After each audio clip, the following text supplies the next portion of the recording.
The sea below looked like steel beaten flat.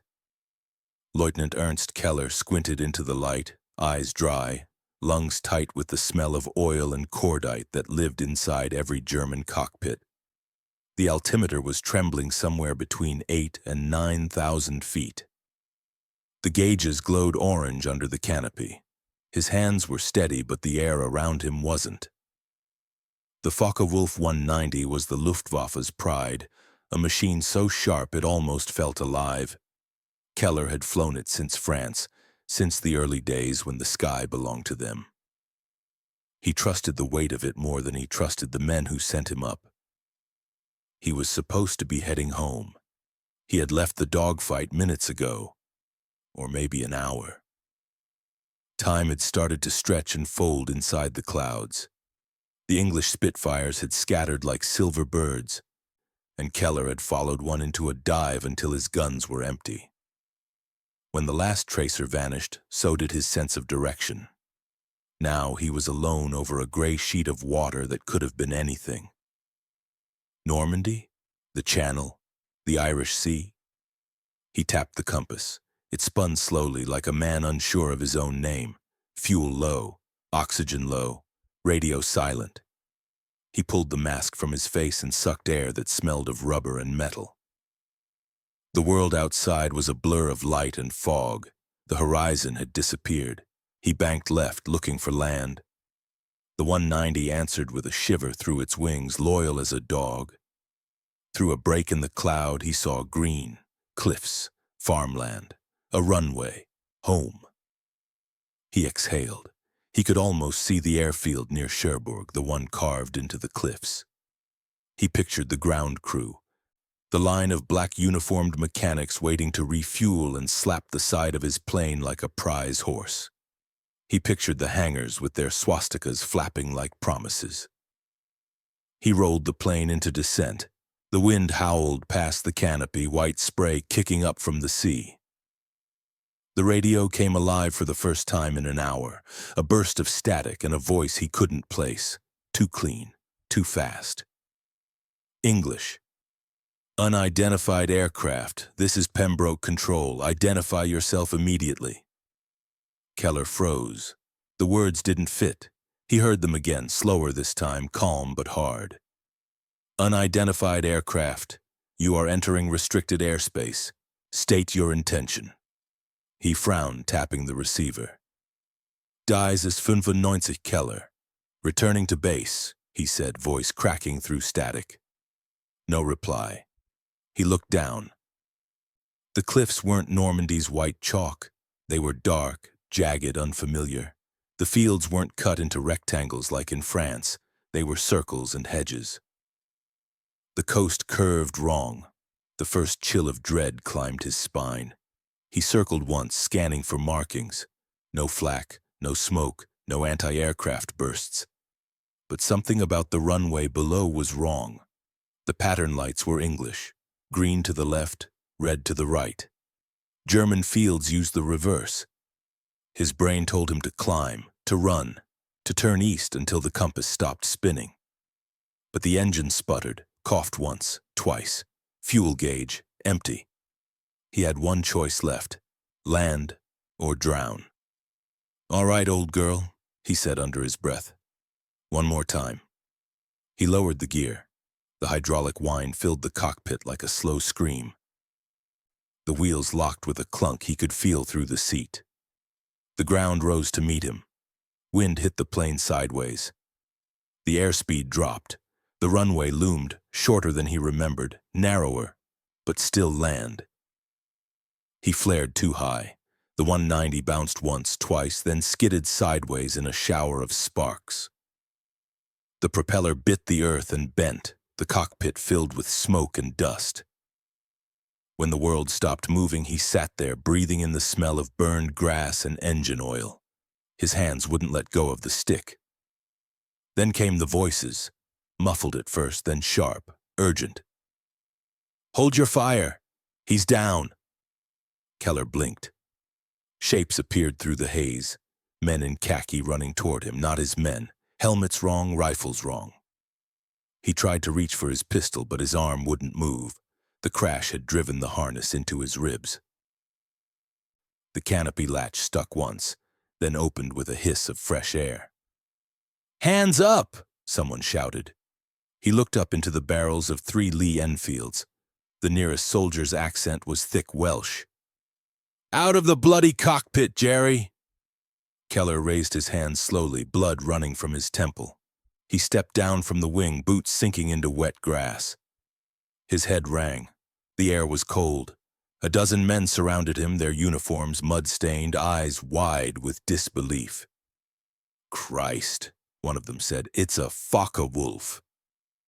The sergeant, a square man with a cigarette glued to his lip, stared at Keller like a man who'd just found a meteor in his garden. "You do realize, Fritz, you just parked the Luftwaffe's newest toy in Wales?" Keller said nothing. His mind refused to fit the words together. Wales. He wasn't in France. He wasn't home. He was standing in the middle of England's war. The sergeant gestured with his rifle. "Take him. And for God's sake, don't scratch the plane. The brass will want this one shiny." As they led him away, Keller turned once to look back. The Focke-Wulf sat crooked on the field, steam rising from its nose, the black cross on its wings stark against green grass. It looked smaller on the ground, almost human. He didn't know it yet, but the plane would be dismantled piece by piece, measured, photographed, tested. Within months, the Royal Air Force would use its secrets to change how they built and fought. For now, though, the man who had brought it to them walked toward a hangar with a bayonet at his back, every step echoing like the tick of a clock that had just started again. They locked him in a brick room that smelled of old coffee and damp uniforms. The windows were painted black for the blackout. The only light came from a single bulb that swung when someone opened the door. The sound of the sea was somewhere beyond the walls, a slow, patient heartbeat. Keller sat at a small metal table, wrists cuffed, jacket torn where the harness had split it. A white bandage circled his temple. His right hand still trembled from the crash, though he tried to keep it flat on the table. The door opened. 2 men entered. One wore khaki with captain's pips, the other a suit that didn't quite fit, tie loose, eyes sharp. "Good morning, Leutnant Keller," said the captain in clipped English. "I'm Captain Hargreaves. This is Mr. Collins from Intelligence. We'd like to ask you some questions." Keller stared at the table. "I have no answers for you." "Oh, I think you have plenty," Collins said. His accent was London, his voice too calm. "Starting with why you decided to deliver the Luftwaffe's new Focke-Wulf straight into our hands. Bit generous of you, don't you think?" "It was a mistake," Keller said. "Navigation error." Hargreaves folded his arms. "You expect us to believe that you, an officer of the Luftwaffe, simply lost your way across the channel and happened to land on one of our airfields without being shot down?" Keller met his eyes. "Yes." Collins smiled thinly. "You know what I think, Keller? I think you were sent. I think Berlin wanted us to have that plane. Maybe it's rigged, maybe it's a trap. Maybe you're here to deliver a message we haven't decoded yet."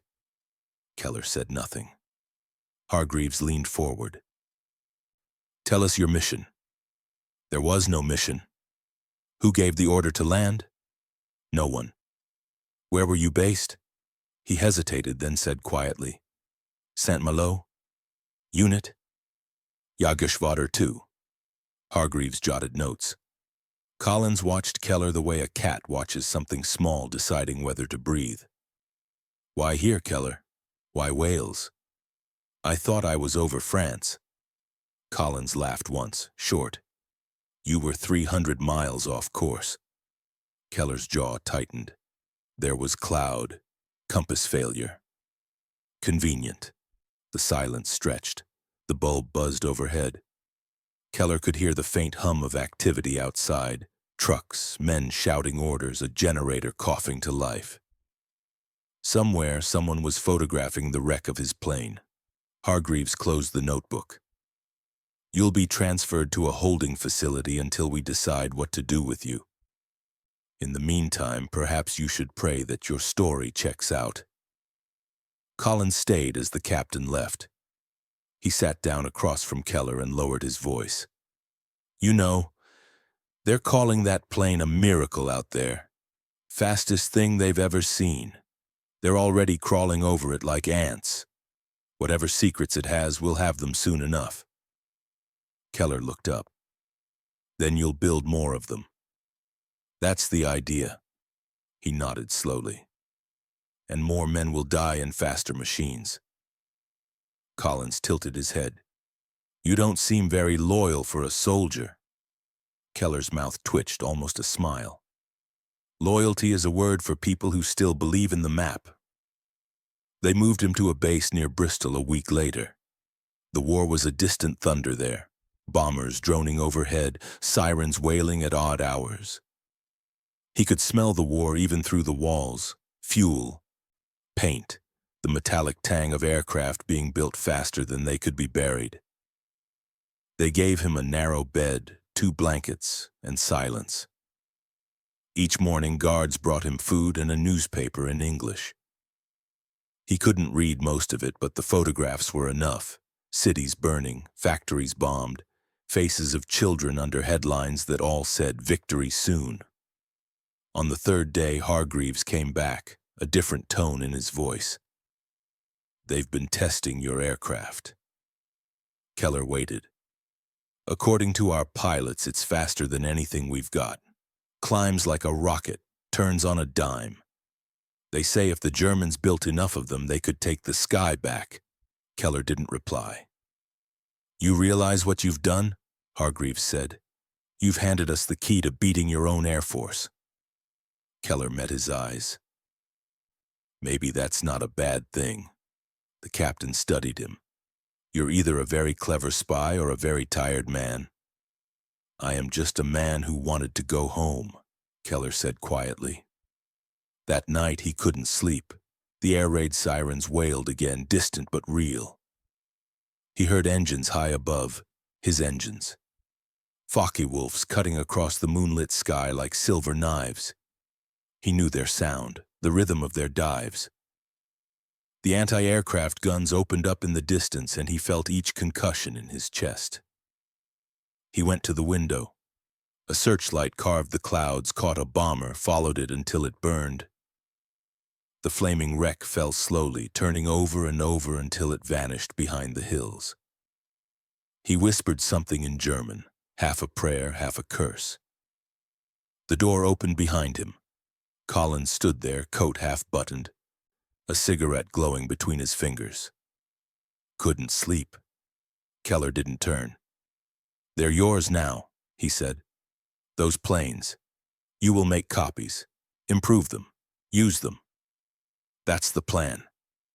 You think this will end it faster? Don't you?" Keller looked back at him. "When both sides fly the same machines, there's no sky left to win." Collins exhaled smoke, studied him for a moment. "You know, Keller, some people would call what you did treason. Others would call it mercy." Keller smiled faintly. "Treason and mercy are the same word in another language." Collins stubbed the cigarette out on the wall and left. Weeks passed.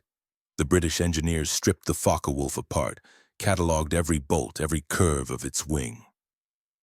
They learned its secrets, the radial engine design, the fuel mixture, the aerodynamics that let it turn faster than a Spitfire. Keller was allowed to walk the airfield under guard once a day.